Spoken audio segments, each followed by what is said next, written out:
tight hips and low backache are just two of the symptoms of today's sitting society. So when we sit for extended periods of time, like most of us do in our jobs, our hip flexors get very short and tight because we're in this position all day. After a while of doing this, extended periods of time, weeks, months, we can't stand up all the way because our hip flexors won't extend and allow us. So what do? We don't walk around like this. We arch the back.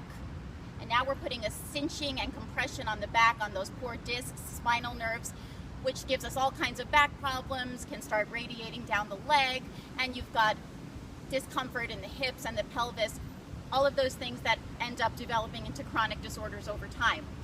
How do we avoid that? I'm going to show you today 2 stretches to help you lengthen those hip flexors and restore that normal resting length so that they don't get stuck in that contracted position. You want to do this after you're sitting for extended periods of time, and even better, do it during breaks. I recommend a break from sitting every 30 minutes to go ahead and stretch, reset your body, get oxygen, get nutrients all into this region that gets so cut off when it's just cinched for that period of time. So the first thing I want to show you is a stretch for your rectus femoris. That's one of your quadricep muscles right in the front. It crosses the hip and the knee and gets short when we sit.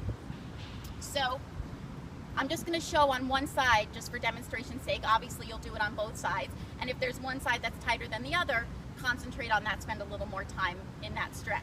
Okay, now I did a video about pelvic tilts. That's what you're going to want to do here. So if you haven't seen that, go ahead and watch my video on pelvic tilts. You're going to want to tuck the tailbone and draw your navel towards your spine, so you're flattening out that arch in the low back. We don't want any of this. You won't get the stretch in the right place then, and you'll also be putting pressure on your back. We want to tuck and draw the belly button towards the spine, scooping out the abdominals, flattening the low back.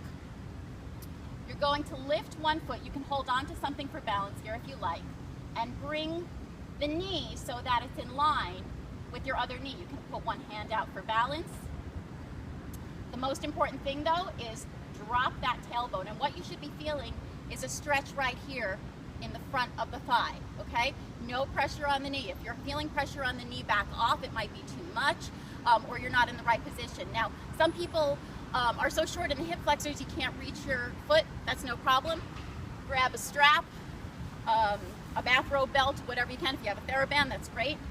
Wrap it around your ankle or your foot, and then you can just use that, right? Hold it up. Make sure your hips are square forward, drawing the heel toward the buttock, dropping the tailbone, and getting a nice stretch there through the front of the leg, right? That's your rectus femoris. The next muscle that tends to get very, very short is your psoas muscle. It connects in the hip and also the spine, pulling them together and contracting, and really can throw your pelvis off balance. They're very much stabilizers for your pelvis. So if one's tight, you end up in sort of an asymmetric pattern, which causes all kinds of other problems. So how do we stretch that out? We're going to go down on one knee and bring the other leg in front of you. It's the back leg that you're stretching, this hip over here. You want to make sure, give a look behind you, make sure that you've got the knee and the ankle all in line, in one straight line with the hip.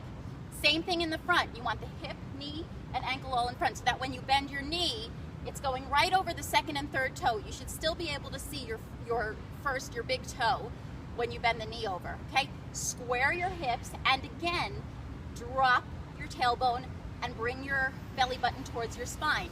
If you're doing this, you're not getting the right stretch. Really want to flatten that low back, tuck your tailbone under, grow tall, and then if you have enough stretch, this might be enough stretch for some people, you'll feel it right here through the front of the hip. If you want more, drop the tailbone down, lean in and sink into that front.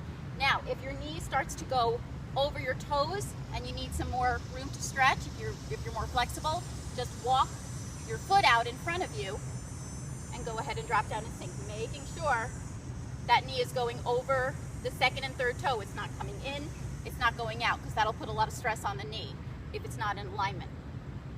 Okay, so leaning over. Have the hips square in front. You don't want to be doing any of this funky stuff. It's a very simple, straightforward stretch. You just need to be doing it with the proper alignment in order to get the effects and stretch the target area. Okay, And again, of course, do that on both sides. You want to hold stretches about 30 seconds and then repeat twice. So you hold it 30 seconds, take a nice few breaths in the stretch, and relax. 30 seconds, relax, 30 seconds, and relax. Great thing to do when you're sitting a lot in between. Just get on the floor, get next to your computer or by a wall so you can support yourself. Stretch the rectus femoris, stretch out the psoas muscle, and sort of reset yourself. So now you have some oxygen, you have some fluidity going on through there, you're reset, and your muscles aren't going to end up in a chronically shortened position, which can give you problems down the road, on and on. So there you have it, the rectus femoris and the psoas stretch. For more information, visit my website, www.rachel-richards.com. And I'll see you in the next video.